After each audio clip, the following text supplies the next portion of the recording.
बाबा मुक्तेश्वर महाजागर तथा वार्षिक उत्सव फाल्गुन कृष्ण त्रयोदशी तिथि दिन बाबा मुक्तेश्वर महाजागर तथा वार्षिक उत्सव प्रत्येक वर्ष पर चलित वर्ष मध्य करछिया विज्ञापित अंचल वार्ड नंबर 1 सुरुबाली स्थित बाउनाशाला परिसर में बाउना कमिटी आनुकूल्य रे बाबा मुक्तेश्वर महाजागर तथा वार्षिक उत्सव आज अनुष्ठित हो जायछि।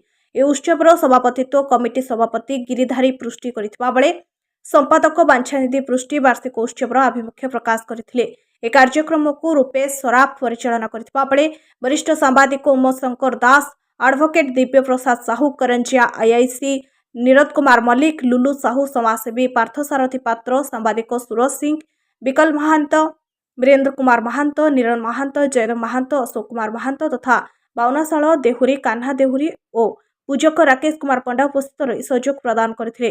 परे सांस्कृतिक कार्यक्रम अनुष्ठित होइथिला। करंजियारू Suraj Singh report, Odisha news TV live.